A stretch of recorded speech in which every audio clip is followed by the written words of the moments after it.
खर लांगब अदुम तोखरे अदगी अतोपमना अखोई एक्सएम श्री बिरेन की मागी लीक ऑडियो टेप जामकन तौनदीना सुप्रीम कोर्ट को मद कोर्ट लेबने याम सांगदे हाइजरोय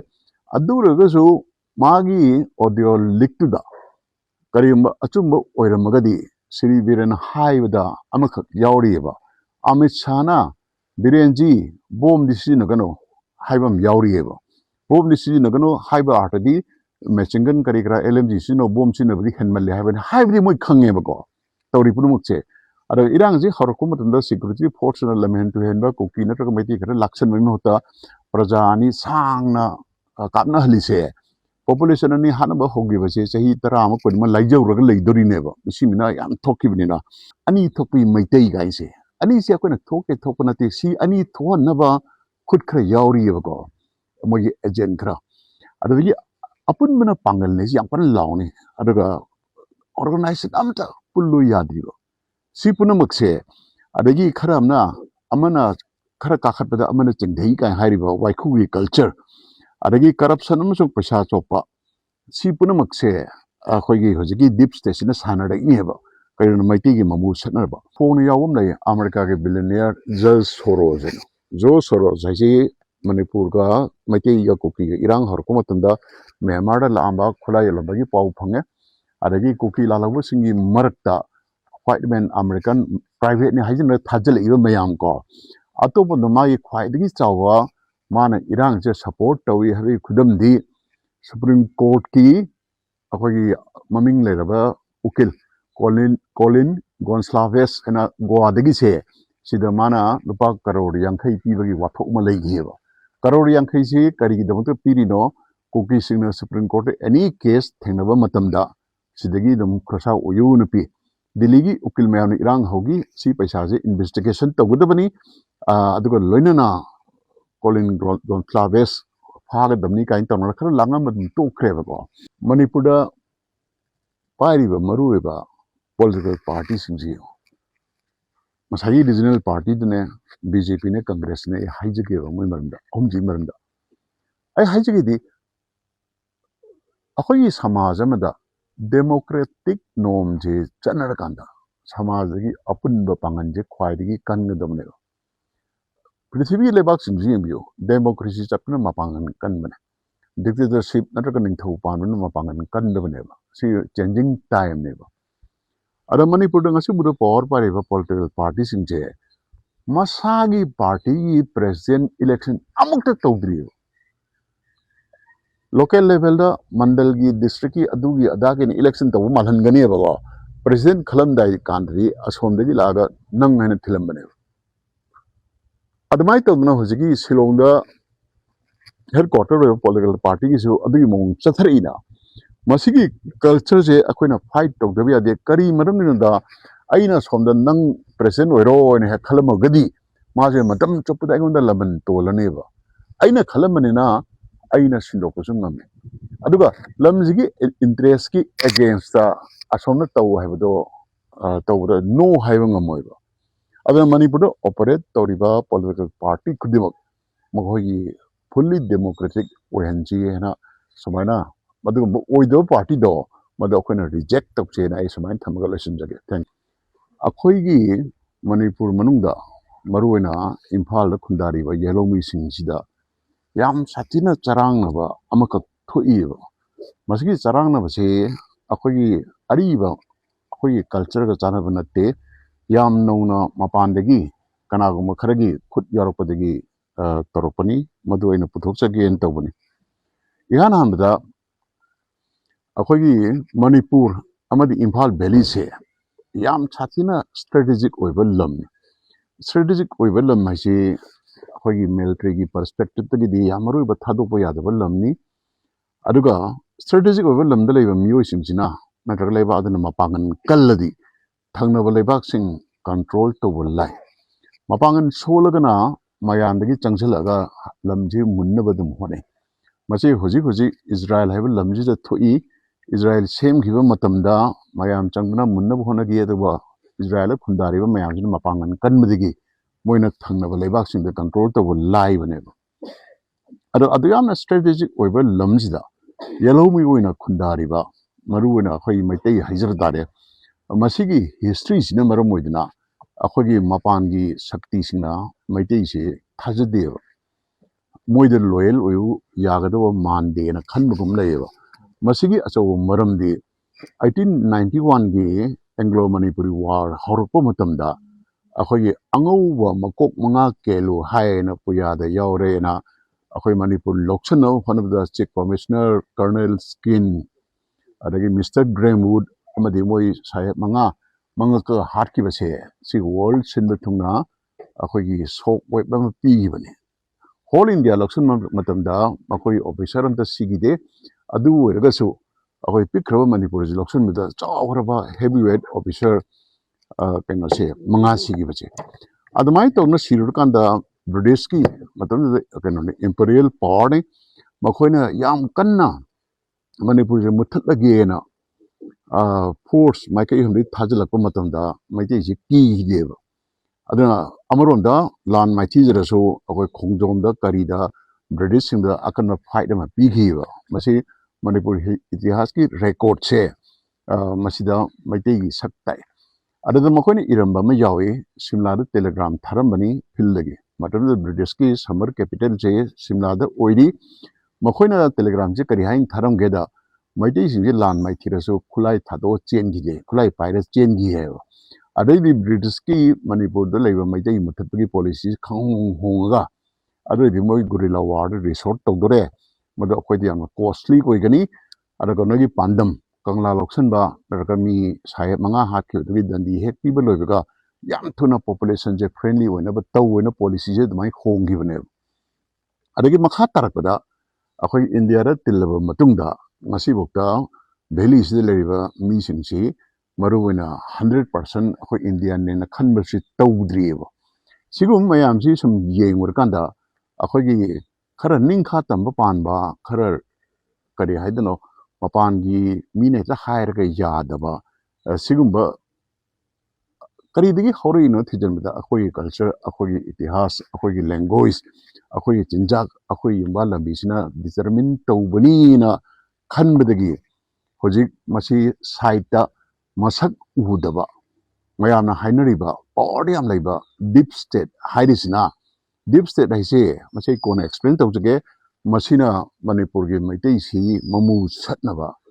ꯑꯩꯈꯣꯏꯒꯤ ꯊꯧꯔꯥꯡ ꯀꯌా ꯄꯥꯏꯈꯠꯂꯤꯕ ꯑꯗꯨꯒꯨꯝꯕ ꯊꯧꯔꯥꯡꯁꯤꯡꯗꯣ ꯑꯩꯅ ꯁꯨꯝ ꯈꯔ ꯑꯣꯏꯅ ꯄꯟꯖꯔꯕꯗ ꯍꯧꯖꯤꯛ ꯑꯩꯈꯣꯏꯒꯤ ꯏꯂꯦꯛꯇꯦꯠ ꯑꯣꯅꯔꯦꯕꯜ MLA ꯃꯌꯥꯝ ꯑꯃ ꯑꯩꯈꯣꯏ ꯃꯁꯥꯅ ꯄꯥꯏꯒꯗꯕ ꯄꯋꯥꯔꯗꯣ ꯃꯤꯉꯣꯟꯗ ꯁꯤꯟꯅꯊꯣꯛꯑꯦ ꯗꯦꯜꯂꯤꯗ ꯔꯤꯃꯣꯠ ꯀꯟꯇ꯭ꯔꯣꯜ ꯇꯧꯍꯜꯂꯦ ꯑꯗꯨꯒ ꯀꯣꯏꯆꯦꯟ ꯆꯦꯟꯗꯅ ꯀꯔꯤꯝꯇ ꯇꯧꯕ ꯉꯝꯍꯟꯗꯅ ꯃꯣꯏꯒꯤ ꯄꯣꯄꯨꯂꯔꯤꯇꯤ ꯃꯥꯡꯉꯤꯁꯤꯁꯨ ꯈꯨꯗꯝ ꯑꯃꯅꯤ ꯑꯇꯣꯞꯄ ꯑꯃꯅ ꯀꯨꯏꯔꯦ ꯑꯩꯈꯣꯏꯅ ꯑꯉꯥꯡ ꯑꯣꯏꯔꯤꯉꯩ ꯇꯥꯔꯛꯄꯅꯤ ꯑꯅꯤ ꯊꯣꯛꯄꯤ ꯃꯩꯇꯩ ꯒꯥꯏꯁꯦ ꯑꯅꯤꯁꯦ ꯑꯩꯈꯣꯏꯅ ꯊꯣꯛꯀꯦ ꯊꯣꯛꯄ ꯅꯠꯇꯦ ꯁꯤ ꯑꯅꯤ ꯊꯣꯛꯍꯟꯅꯕ ꯈꯨꯠ ꯈꯔ ꯌꯥꯎꯔꯤꯑꯕꯀꯣ ꯃꯣꯏꯒꯤ ꯑꯦꯖꯦꯟ ꯈꯔ ꯑꯗꯨꯗꯒꯤ ꯑꯄꯨꯟꯕꯅ ꯄꯥꯡꯒꯜꯅꯤꯁꯤ ꯌꯥꯝ ꯀꯟꯅ ꯂꯥꯎꯅꯤ ꯑꯗꯨꯒ ꯑꯣꯔꯒꯅꯥꯏꯖꯦꯁꯟ ꯑꯝꯇ ꯄꯨꯜꯂꯨ ꯌꯥꯗ꯭ꯔꯤꯕ ꯁꯤ ꯄꯨꯝꯅꯃꯛꯁꯦ ꯑꯗꯒꯤ ꯈꯔ ꯑꯃꯅ ꯈꯔ ꯀꯥꯈꯠꯄꯗ ꯑꯃꯅ ꯆꯤꯡꯊꯩ ꯀꯥꯏꯅ ꯍꯥꯏꯔꯤꯕ ꯋꯥꯏꯈꯨꯒꯤ ꯀꯜꯆꯔ ꯑꯗꯒꯤ ꯀꯔꯞꯁꯟ ꯑꯃꯁꯨꯡ ꯄꯩꯁꯥ ꯆꯣꯞꯄ ꯁꯤ ꯄꯨꯝꯅꯃꯛꯁꯦ ꯑꯩꯈꯣꯏꯒꯤ ꯍꯧꯖꯤꯛꯀꯤ ꯗꯤꯞ ꯁ꯭ꯇꯦꯠꯁꯤꯅ ꯁꯥꯟꯅꯔꯛꯏꯅꯦꯕ ꯀꯩꯅꯣ ꯃꯩꯇꯩꯒꯤ ꯃꯃꯨ ꯁꯠꯅꯕ ꯑꯗꯩ ꯀꯥꯏꯊꯔꯛꯂꯤꯕ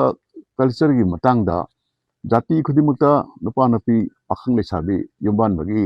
ꯅꯤꯌꯣꯝ ꯅꯤꯇꯤ ꯐꯖꯅ ꯂꯩ ꯃꯁꯤ ꯂꯣꯏ ꯊꯨꯒꯥꯏꯔꯒ ꯍꯧꯖꯤꯛꯇꯤ ꯃꯌꯥꯝꯅ ꯑꯩꯈꯣꯏ ꯃꯩꯇꯩ ꯁꯃꯥꯖꯁꯦ ꯂꯣꯏꯔꯦꯀꯣ ꯀꯥꯏꯅ ꯍꯥꯏꯅꯔꯛꯄꯒꯤ ꯑꯃ ꯁꯣꯟꯅꯔꯛꯏꯁꯦ ꯁꯤꯁꯨ ꯃꯄꯥꯟꯒꯤ ꯈꯨꯠꯅꯤ ꯑꯩꯈꯣꯏꯒꯤ ꯀꯜꯆꯔꯗ ꯌꯥꯝ ꯁꯥꯊꯤꯅ ꯋꯦꯜ ꯏꯁꯇꯥꯕ꯭ꯂꯤꯁ ꯇꯧꯔꯕ ꯅꯨꯄꯥ ꯅꯨꯄꯤ ꯄꯥꯈꯪ ꯂꯩꯁꯥꯕꯤ ꯃꯔꯤ ꯂꯩꯅꯕꯒꯤ ꯅꯤꯌꯣꯝ ꯂꯩꯔꯤꯑꯕ ꯑꯗꯣ ꯍꯧꯖꯤꯛ ꯑꯇꯩ ꯃꯌꯥꯝꯁꯦ ꯀꯧꯅꯔꯝꯃꯅꯤ ꯑꯗꯒꯤ ꯑꯇꯣꯞꯄꯅ ꯃꯩꯇꯩ ꯀꯨꯀꯤ ꯏꯔꯥꯡꯁꯤꯁꯨ ꯑꯩꯈꯣꯏꯒꯤ ꯈꯨꯠ ꯑꯃꯈꯛꯇꯅ ꯁꯥꯟꯅꯕꯅꯦꯕ ꯍꯧꯖꯤꯛꯀꯤ ꯍꯥꯏꯔꯤꯕ ꯗꯤꯞ ꯁ꯭ꯇꯦꯠꯁꯦ ꯗꯤꯞ ꯁ꯭ꯇꯦꯠꯁꯤꯅ ꯁꯥꯟꯅꯕꯅꯦ ꯍꯧꯖꯤꯛꯀꯤ ꯄ꯭ꯔꯃꯥꯟ ꯅꯝꯕꯔ 1ꯗ ꯗꯤꯞ ꯁ꯭ꯇꯦꯠꯁꯤ ꯋꯥꯔꯜꯒꯤ ꯑꯣꯏꯅ ꯀꯅꯥꯅ ꯑꯣꯏꯕ ꯃꯁꯛ ꯃꯃꯤꯡ ꯃꯨꯟꯅ ꯈꯪꯗꯦꯕ ꯈꯔ ꯑꯃꯅ ꯍꯥꯏ ꯕꯤꯜ ꯒꯦꯠꯁ ꯌꯥꯎꯏ ꯈꯔ ꯑꯃꯅ ꯍꯥꯏ ꯑꯗꯨ ꯌꯥꯎꯏ ꯈꯔ ꯑꯃꯅ ꯑꯃꯦꯔꯤꯀꯥꯒꯤ CIAꯅꯤ ꯑꯗꯨꯅꯤ ꯑꯗꯥꯅꯤꯅ ꯑꯗꯨꯕꯨ ꯌꯥꯝꯅ ꯐꯣꯡꯅ ꯌꯥꯎꯕ ꯑꯃ ꯂꯩ ꯑꯃꯦꯔꯤꯀꯥꯒꯤ ꯕꯤꯂꯤꯅꯤꯌꯔ ꯖꯣꯔꯖ ꯁꯣꯔꯣꯁ ꯍꯥꯏꯅ ꯖꯣꯔꯖ ꯁꯣꯔꯣꯁ ꯍꯥꯏꯁꯤ ꯃꯅꯤꯄꯨꯔꯒ ꯃꯩꯇꯩꯒ ꯀꯨꯀꯤꯒ ꯏꯔꯥꯡ ꯍꯧꯔꯛꯄ ꯃꯇꯝꯗ ꯃ꯭ꯌꯥꯟꯃꯥꯔꯗ ꯂꯥꯛꯑꯝꯕ ꯈꯨꯠꯂꯥꯏ ꯌꯣꯜꯂꯝꯕꯒꯤ ꯄꯥꯎ ꯐꯪꯉꯦ ꯑꯗꯒꯤ ꯀꯨꯀꯤ ꯂꯥꯜꯍꯧꯕꯁꯤꯡꯒꯤ ꯃꯔꯛꯇ ꯋꯥꯏꯠ ꯃꯦꯟ ꯑꯃꯦꯔꯤꯀꯟ ꯄ꯭ꯔꯥꯏꯚꯦꯠꯅꯤ ꯍꯥꯏꯖꯤꯟꯅ ꯊꯥꯖꯤꯜꯂꯛꯏꯕ ꯃꯌꯥꯝ ꯀꯣ ꯑꯇꯣꯞꯄꯗ ꯃꯥꯒꯤ ꯈ꯭ꯋꯥꯏꯗꯒꯤ ꯆꯥꯎꯕ ꯃꯥꯅ ꯏꯔꯥꯡꯁꯦ ꯁꯄꯣꯔꯠ ꯇꯧꯏ ꯍꯥꯏꯕꯒꯤ ꯈꯨꯗꯝꯗꯤ Supreme Court ki akhoi maming leraba ukil Colin Gonsalves ena Goa dagi se sida mana lupa karor yankhai pibagi wathok ma leighiba karor yankhai si kari gi damak piri no koki singna Supreme Court any case thengnaba matamda sidagi dum khosa uyu nupi Delhi ukil mayam irang hogi si paisa je investigation tawudabani adugo loinana Colin Gonsalves phaga damni kain tamna khara langa madum tokre ba ko khara langa madum tokre adagi atopamna akhoi XCM Sri Birengi magi leak oiba audio tape jam kan tawdina Supreme Court ko wada court leibne yam sangna de haijaroi aduragasu magi audio leak tu da karimba achumba oiramagadi Sri Biren haibada amakhak yauriba Amit Shana Birenji bom disi nagano haibam yauriba bom disi nagano haiba artadi Machingan karikra LMG sino bom sino bri khanmalle haiban haibri moi khangeba ko tawri purumukche ada irang ji harakum tanda security force na lamen to henba koki na committee kara laksan mai hota prajani sangna kapna halise population ani hanaba hogi base sahi tara am ko ma laijaw raga leidori neba simina yam thokibnina sini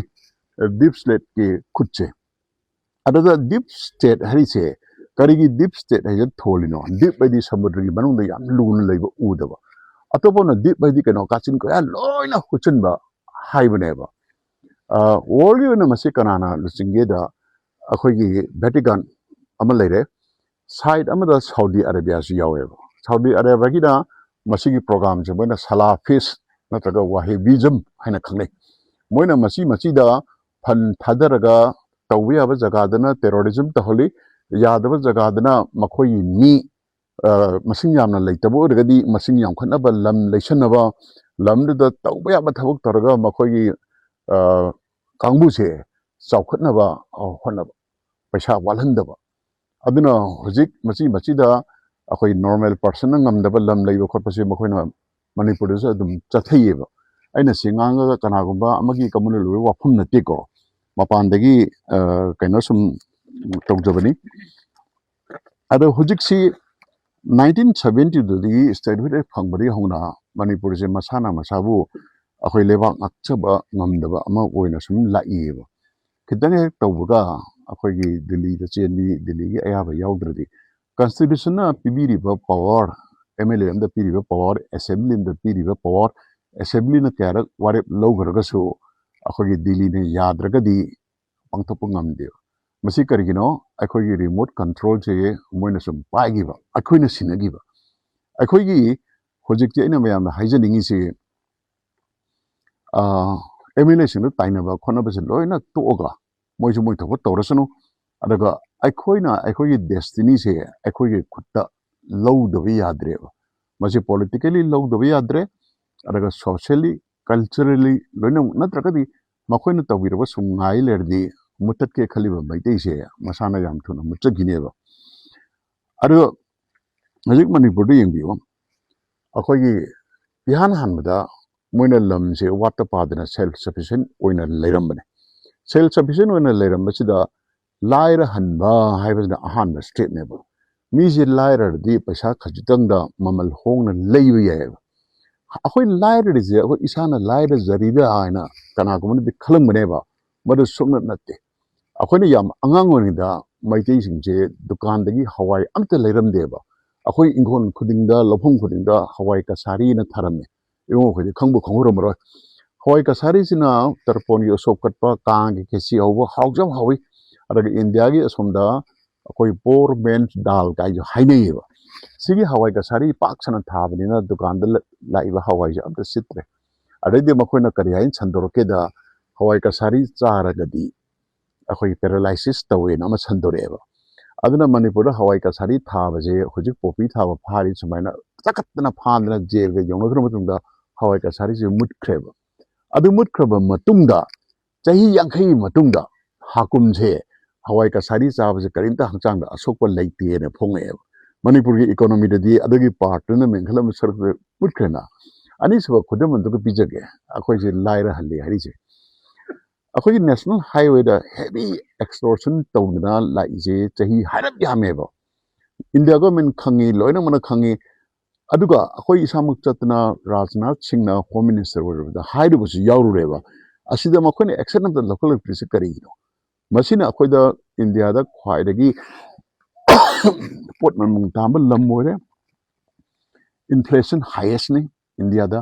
per capita income lowest ni adagi thabuk phangdaba naharon population yengnabada India gi highest ne adagi atopna state ama lam ama chakhulamba haise lawu singu ngakna yaro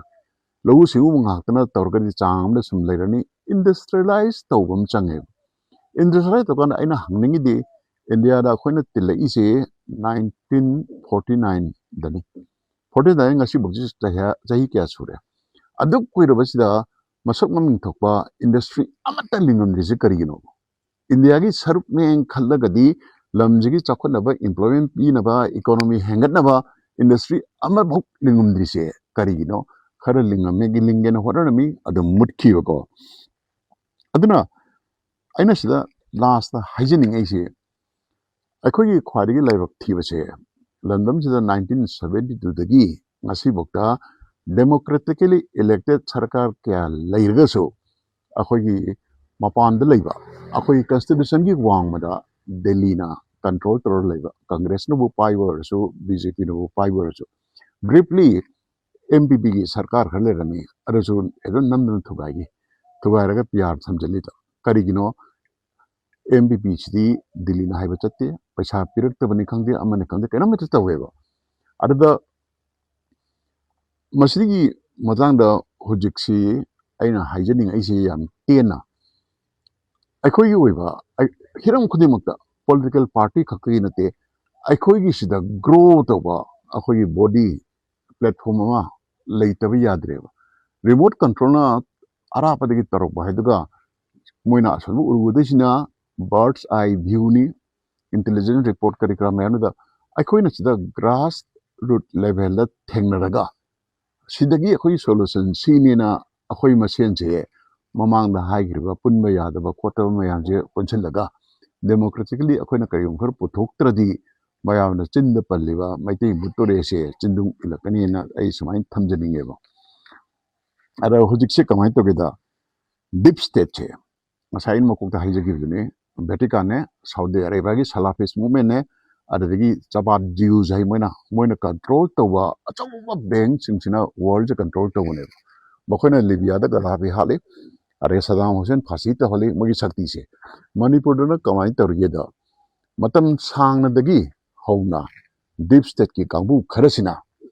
akhogi Arunachal saruk kharne Nagaland ne Manipur ne Mizoram Meghalaya se akhogi Christian state ama oiraga Christian leibak ama ohelaga India di khaidoknaba plan je kuirabane ara makhoi di chahi yangai hubu mamana sem sagre Catholic school ke lingatna ababe education pi ara marksda akhoi culture je akhoi na ngak pada ikai je na ba tongno wa je mate mi yawna lamne ai saung 1965 dagi Don Bosco Chimeron tamjarapani yam ababe education pi but marksdi ga adum thechale ko ara similar moina Christian state ama semagi plan je Fijogi matamda kanban nagala hau to was injaliba je Reverend Scott na mogi pastor amakhame haribare go Reverend Scott injale India sem sadri India na sem sadana operation crackdown torakanda naga people chiloi na mutore ada kanda santi wari saje na hogdoro position Reverend Scott na hogdokibneba aduna Shillong court ki 1975 Bisima kemta mayam surrender toraga naga regime linkatna tongnagibase sisu main thing horpadi Reverend Scott na India government da mapan lebati country toraga akhoi sigumba India government na muthatlagi khalamba tribe lamen to henda singse masi zaintong kan gibane adu mutung da NSNI mung thole adaga khulai ngaktanadi mogi Christian system sembagi pandam che mapung pharoi aduna political party na backing tore karma political party no da akhoi NSNI na support toba chigda yam to no vote kariba party sineba ado mamangi lok sabha election da NSN IM sina peace camp da lekhoki basina mamu khara satle ada hariba party ase MP ka ba ngam gi deba ꯑꯗꯨ ꯉꯝꯈꯤꯗꯕꯗꯒꯤ ꯃꯈꯣꯏꯅ political ꯄꯥꯔꯇꯤꯁꯦ ꯀꯔꯤꯅꯣ ꯃꯍꯨꯠ ꯁꯤꯜꯂꯛꯀꯦꯗ ꯍꯧꯖꯤꯛ ꯃꯅꯤꯄꯨꯔꯗ ꯚꯦꯀꯝ ꯑꯃ ꯂꯩꯌꯦꯕ ꯑꯩꯈꯣꯏꯒꯤ ꯆꯍꯤ ꯑꯅꯤꯒꯤ ꯊꯣꯛꯈ꯭ꯔꯤꯕ ꯊꯧꯗꯣꯛꯁꯤꯅ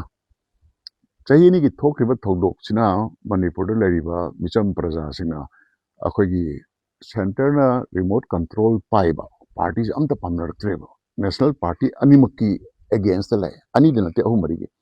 ꯑꯗꯨꯅ ꯃꯤ ꯄꯨꯝꯅꯃꯛꯅ ꯑꯩꯈꯣꯏꯒꯤ ꯂꯣꯀꯦꯜ ꯄꯥꯔꯇꯤꯗ ꯚꯦꯀꯝ ꯑꯃ ꯂꯥꯛꯑꯦꯕ ꯃꯁꯤꯒꯤ ꯂꯣꯀꯦꯜ ꯄꯥꯔꯇꯤ ꯍꯥꯏꯕꯁꯤꯗ ꯑꯃꯨꯛ ꯌꯥꯟꯁꯤꯜꯂꯛꯏꯅ ꯔꯤꯖꯅꯦꯜ ꯄꯥꯔꯇꯤ ꯑꯃꯨꯛ ꯍꯥꯏꯖꯤꯜꯂꯛꯑꯦꯕ ꯔꯤꯖꯅꯦꯜ ꯄꯥꯔꯇꯤꯒ ꯂꯣꯀꯦꯜ ꯄꯥꯔꯇꯤꯒ ꯈꯦꯠꯅꯩꯕ ꯌꯥꯝ ꯊꯤ ꯈꯦꯠꯅꯩꯕ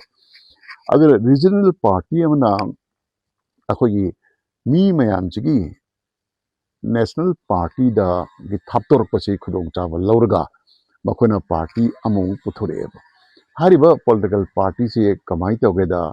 ट्राइबल स्टेट मेघालय की कोनुंग शिलोंगना अमुक रिमोट कंट्रोल पाइरेब मोइना रिमोट कंट्रोल से पाइब कांदा तरकदोइसे असादी याम चावे नॉर्थ ईस्ट की ओइबा आइना अमा तौरी नॉर्थ ईस्ट की ओइरे कदोमदनो चत्तोरिसे नॉर्थ ईस्ट से बांग्लादेश ना अमुक तोखाइ तहानगनी मोइदा चंगजम पीगनी नंगसी खबर यावरिजना अदुरगदी नॉर्थ ईस्ट की ओइबा आइना पुंजलिसे कदोमदो पुदुन हायो क्वेश्चन जिनेबो अदुदा ngасꯥꯏꯒꯤ ट्राइबल स्टेट मेघालय की कोनुंग शिलोंग हरिसे मदुदसु आई चहीनी लाइक तमजरमे मसे ngасꯥꯏꯅ हाइजबा भेटिकान की अमदि सीआईए मयामगी अखोगी हेडक्वार्टर ओना लेभम मुबने मेघालय दा मरुना इस खासी हिल खुंदारिबा बै खासी कल्चर मतुंगिना मपान की मी एनीवन ला खासी नपी लुहोंगगा लेरगदी मोइद लेभम पी खासी ने दुम हाई नुपा मपानदगी लापदना मान तवदो सौ एंटी इंडिया तवगेदा अमा तवगेदा याम नुंगाइना फंगे मसिगी खुदोंग चाबसे लौरगा होजिकी ट्राइबल स्टेट मेघालय की नुपासिना सोनाकंदा ममिंगदि पनिंगदे अतोपा पार्टी में सिदरपसे सिगी मोट चिनबो होनबदा हंदक नौना अखोगी मोई पार्टी सिगी प्रेसिडेंट लोकथोरपदो अददा महाकना अखोगी प्रेस कॉन्फ्रेंस दा हाइगिबदगी अइना मार्क तहुबनेबा मणिपुर मैती मपांगन कंखनबा अखोगी वा खरा हाइरुबदगी माजी इम्फाल हल खंगलो थोकिबनेबा अदो वर्किंग प्रेसिडेंट ना नन मैती न ओइरे प्रेसिडेंट ना क्रिश्चियन न ओइरे आई ममिंग दंत लहन बिरुनो मयाम लोइ भाब तारब ngakतनिको अदो सुमाइना तरुपसिदा मसिगी लौनम लांगसे मसे अखोई प्रजासिना अवेयर ओइबम चंगेबा होजिक मणिपुर ग्रो तौबा लोकल पार्टी अहु मरी तक थोरे मोइ मसेंजु येनरगा लेरी अदुबु अमा थोरक्सनो हाना मतुम किन लेरबा अखोई एमपी बिजु मागी प्रॉब्लम मयामा मायोकनरगा लेरी अदुगी अकुपदि अखोइना हारुं कांदे मया लोइन खंगिदनेको सिबनसि ओवरऑल तरगा लोकल पार्टी अमा खक्तना मणिपुर अखोई पॉलिटिकल पावर पाइरकांदा अदगी लेदीबा सीएचओ मयाजु पुंजलगा अखोई कल्चर दा काइथरे इबा अदगी लुहोंबगी सिस्टम द गवर्नमेंट तारक्ट्रिबा र ख्वाइदगी मरुबदी इकोनॉमी सिनेबा इकोनॉमी से फगलंद्रदी अखोई लायरबा सुम हेलकनी लायरबा सुम हेलइगी पैसा पामा सुम हेलई अदगी एबु लुपा लिसिंग मंगाना तराना लेगदो होना लिसिंग अनि दि यारेबा लेतबदनी हेंजलक्तरा सि याम सांगना अखोई डीप स्टेट हारिजना प्लान तबने अदो सिदा फंबिरिबसिंग ताबिरिबसिंग अयामना लाइलेसु हइबु ngakani डीप स्टेट से मणिपुर काय काय ऑपरेट तौरीनो से येंचे असिदा अतोपा डीप स्टेट अमक लेरिएबा हजिकी हाइजरिबा डीप स्टेट न वर्ल्ड की स्केल दगी लागा वेटिकन ने सऊदी अरेबिया ने बैंक मयामसिना मणिपुर ले बैंक खुदिमक मखोगी पॉलिसी मखा ले मखोगी शेयर लो यावबनेबा मोइनो कनादा लोन पिनी कनादा लोन पिरो ये कंट्रोल तवेबा हारिबा डीप स्टेट सिना यूनिवर्सिटी खुदिमक कंट्रोल तवेबा कनादा करी सब्जेक्ट रिसर्च तहनगनी से मोइना लोइना सानबने अरो सिगे हुट लेथरपदा इंडिया गिसु इंडिया दा ग्रो तोबा नागपुरना रिमोट कंट्रोल पाइबा साथीबा डीप स्टेट अमा लेरिबा हारिबा डीप स्टेट सिना कमाइ तगेदा प्राइम मिनिस्टर हापंगमी यूनियन कैबिनेट मिनिस्टर मयाम हापंगमी अदगे मखोगी पार्टी ना लुसिंगा भोट काउस होर स्टेट मिनिस्टर हापंगमी मोइसे कनानो जे खंबिरपनिको अदुगा डीप स्टेट की असेंग आर्थ दी पावर जे साथी न पायरगा अकाउंटेबल ओइदबा ꯃꯗꯨꯗꯤ ꯁꯣꯏꯔꯛꯄ ꯀꯥꯟꯗꯅ ꯗꯥꯏ ꯑꯝꯇ ꯂꯧꯗꯨꯅ ꯇꯨꯃꯤꯟꯅ ꯆꯦꯟꯈꯤꯕ ꯁꯤꯅꯦꯕ ꯗꯤꯞ ꯁ꯭ꯇꯦꯠꯀꯤ ꯗꯤꯛꯁꯅꯥꯔꯤꯒꯤ ꯑꯥꯔꯊ ꯑꯁꯦ ꯍꯧꯖꯤꯛꯀꯤ ꯅꯥꯒꯄꯨꯔꯗ ꯔꯤꯃꯣꯠ ꯀꯟꯇ꯭ꯔꯣꯜ ꯁꯤꯟꯅꯕ ꯃꯅꯤꯄꯨꯔꯗ ꯌꯥꯝ ꯀꯟꯅ ꯑꯣꯄꯔꯦꯠ ꯇꯧꯔꯤꯕ ꯗꯤꯞ ꯁ꯭ꯇꯦꯠꯁꯤꯅ ꯃꯅꯤꯄꯨꯔꯒꯤ ꯄꯣꯂꯤꯇꯤꯛꯁꯗ ꯃꯣꯏ ꯌꯥꯅꯕ ꯌꯥꯅꯗꯕ ꯀꯥꯡꯈꯣꯡ ꯆꯥꯏꯔꯦꯅ ꯀꯅꯥꯕꯨ ꯚꯣꯠ ꯀꯥꯍꯟꯁꯤꯒꯦ ꯀꯅꯥꯕꯨ ꯀꯥꯍꯟꯒꯨꯝꯁꯤꯒꯦ ꯀꯥꯏ ꯃꯣꯏ ꯂꯣꯏ ꯉꯝꯃꯦꯕ ꯑꯗꯨꯒ ꯈ꯭ꯋꯥꯏꯗꯒꯤ ꯐꯠꯇꯕ ꯑꯃꯅ ꯃꯅꯤꯄꯨꯔꯒꯤ ꯇꯥꯡꯉꯕ ꯃꯅꯤꯄꯨꯔ ꯌꯨꯅꯤꯚꯔꯁꯤꯇꯤ ꯁꯤꯒꯨꯝꯕ ꯁꯦꯟꯇ꯭ꯔꯦꯜꯒꯤ ꯏꯟꯁꯇꯤꯇ꯭ꯌꯨꯁꯟ ꯃꯌꯥꯝꯁꯦ ꯁꯤꯗ ꯀꯅꯥꯅ ꯄꯥꯏꯍꯟꯁꯤꯒꯦꯁꯦ ꯃꯣꯏꯅ ꯂꯦꯞꯄꯦꯕ ꯑꯩꯈꯣꯏ ꯃꯅꯤꯄꯨꯔꯗ ꯎꯈ꯭ꯔꯦꯅ BC AP ꯄꯥꯟꯗꯦ ꯍꯥꯞꯆꯤꯜꯂꯛꯄꯗꯒꯤ ꯃꯅꯤꯄꯨꯔꯒꯤ ꯌꯨꯅꯤꯚꯔꯁꯤꯇꯤꯁꯤꯗ ꯀꯥꯡꯈꯣꯡ ꯆꯥꯏꯗꯅ ꯑꯦꯀꯥꯗꯃꯤꯛ ꯗꯦꯖ ꯃꯌꯥꯝ ꯃꯥꯡꯈ꯭ꯔꯦ ꯑꯗꯨꯒꯤꯁꯨ ꯃꯊꯛꯇ ꯑꯁꯣꯝꯗꯒꯤ ꯄ꯭ꯔꯦꯁꯔꯅ ꯑꯩꯈꯣꯏꯒꯤ ꯏꯀꯥꯏ ꯈꯨꯝꯅꯕꯒꯤ ꯃꯁꯛ ꯑꯣꯏꯒꯗꯕ ꯌꯨꯅꯤꯚꯔꯁꯤꯇꯤꯒꯤ ꯑꯣꯖꯥ ꯃꯌꯥꯝ ꯖꯦꯜꯗ ꯊꯝꯖꯤꯜꯂꯤꯗꯅ ꯁꯤ ꯇꯧꯕ ꯌꯥꯕ ꯇꯧꯔꯝꯃꯦꯕ ꯃꯣꯏꯒꯤ ꯃꯤꯁꯤ ꯊꯝꯅꯕ ꯍꯣꯠꯅꯕꯗ ꯃꯈꯣꯏꯒꯤ ꯑꯦꯖꯦꯟꯗꯥ ꯄꯥꯡꯊꯣꯛꯅꯕ ꯃꯁꯤ ꯁꯦꯟꯇ꯭ꯔꯦꯜ ꯑꯦꯒ꯭ꯔꯤꯀꯜꯆꯔ ꯌꯨꯅꯤꯚꯔꯁꯤꯇꯤꯁꯨ ꯇꯧꯒꯅꯤ ꯁꯦꯟꯇ꯭ꯔꯦꯜꯒꯤ ꯑꯦꯅꯤ ꯏꯟꯁꯇꯤꯇ꯭ꯌꯨꯁꯟꯗ ꯇꯧꯒꯅꯦꯕ ꯑꯗ ꯏꯅꯛ ꯅꯛꯅ ꯑꯩꯈꯣꯏꯒꯤ ꯁꯤꯗ ꯂꯩꯔꯤꯕ ꯔꯤꯝꯁꯁꯤꯗꯁꯨ ꯅꯤꯌꯣꯝ ꯅꯤꯇꯤꯒꯤ ꯋꯥꯡꯃꯗ ꯃꯈꯣꯏꯅ ꯗꯥꯏꯔꯦꯛꯇꯔ ꯑꯃ ꯑꯁꯣꯝꯒꯤ ꯅꯥꯒꯄꯨꯔꯒꯤ ꯗꯤꯞ ꯁ꯭ꯇꯦꯠꯁꯤꯒ ꯃꯔꯤ ꯐꯩꯌꯦꯅ ꯗꯥꯏꯔꯦꯛꯇꯔ ꯑꯣꯏꯅ ꯍꯥꯞꯆꯤꯜꯂꯛꯑꯦ ꯃꯥꯒꯤ ꯃꯇꯝꯗ ꯁꯥꯇ꯭ꯔꯒꯤ ꯏꯔꯥꯡ ꯑꯆꯧꯕ ꯑꯃ ꯊꯣꯛꯑꯦ ꯁꯥꯇ꯭ꯔ ꯁꯨꯏꯁꯥꯏꯠ ꯇꯧꯔꯦ ꯁꯦꯟꯗꯥꯒꯤ ꯃꯌꯥꯝ ꯀꯣꯛꯊꯣꯛꯑꯕ ꯂꯩꯀꯣ ꯑꯗꯨꯒꯤ ꯃꯇꯝꯗ ꯃꯍꯥꯛꯄꯨ ꯍꯥꯞꯄꯝꯕ ꯅꯥꯒꯄꯨꯔꯒꯤ ꯗꯤꯞ ꯁ꯭ꯇꯦꯠꯁꯤꯒꯤ ꯃꯤꯗꯨꯗꯤ ꯂꯩꯊꯣꯛꯑ ꯆꯦꯟꯈ꯭ꯔꯦꯕ ꯑꯦꯀꯥꯎꯟꯇꯦꯕꯜꯗꯣ ꯃꯣꯏ ꯂꯧꯗꯦꯕ ꯑꯗꯨꯅ ꯑꯩꯈꯣꯏꯁꯦ ꯑꯩꯈꯣꯏ ꯏꯁꯥꯅ ꯑꯩꯈꯣꯏꯒꯤ ꯗꯦꯁꯇꯤꯅꯤ ꯑꯩꯈꯣꯏꯒꯤ ꯇꯨꯡꯒꯤ ꯑꯩꯈꯣꯏꯒꯤ ꯂꯝꯁꯤꯗ ꯂꯩꯔꯤꯕ ꯈꯨꯗꯝ ꯍꯥꯏꯔꯤꯕ ꯁꯦꯟꯇ꯭ꯔꯦꯜ ꯏꯟꯁꯇꯤꯇ꯭ꯌꯨꯁꯟꯁꯤꯡꯁꯤꯒꯤ ꯗꯥꯏꯔꯦꯛꯇꯔꯗ BCꯗ ꯍꯥꯞꯄꯛꯄꯁꯤꯗ ꯃꯥꯗꯤ ꯑꯗꯨꯒꯨꯝꯕ ꯃꯤꯑꯣꯏꯅꯤ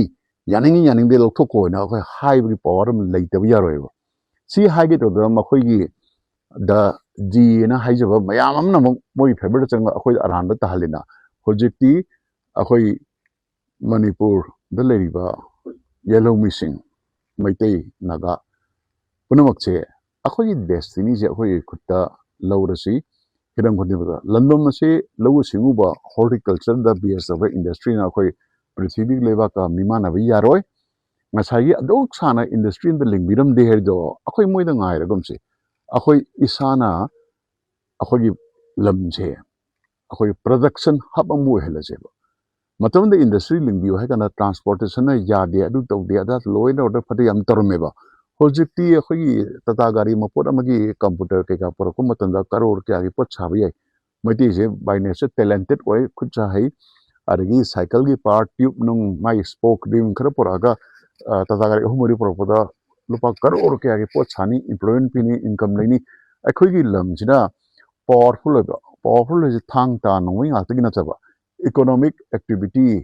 ꯏꯀꯣꯅꯣꯃꯤꯛ ꯍꯦꯟꯒꯠꯂꯛꯄ ꯏꯝꯄ꯭ꯂꯣꯏꯃꯦꯟ ꯐꯦꯁꯤꯂꯤꯇꯤ ꯂꯥꯛꯄ ꯀꯥꯟꯗ ꯑꯣꯇꯣꯃꯦꯇꯤꯀꯦꯂꯤ ꯃꯌꯥꯝꯅ ꯀꯤꯔꯤꯕ ꯃꯅꯤꯄꯨꯔ ꯀꯥꯏꯕ ꯀꯥꯏꯁꯦ ꯀꯥꯏꯔꯣꯏꯕ ꯁꯤꯗ ꯂꯣꯏꯅ ꯆꯪꯖꯔꯛꯀꯅꯦꯕ ꯑꯩꯈꯣꯏꯅ ꯁꯦꯟꯗ ꯂꯩꯔꯗꯤ ꯁꯨꯃꯥꯏꯅ ꯇꯧꯅ ꯑꯩꯈꯣꯏꯁꯦ ꯉꯁꯤꯒꯤꯁꯤ ꯀꯩꯅꯣꯅꯤ ꯁꯤꯒꯤ ꯇꯣꯄꯤꯛꯇ ꯑꯌꯥꯝꯕ ꯇꯧꯖꯕꯅꯤ ꯑꯗꯨꯗꯒꯤ ꯍꯧꯖꯤꯛꯁꯤ ꯑꯩꯈꯣꯏꯒꯤ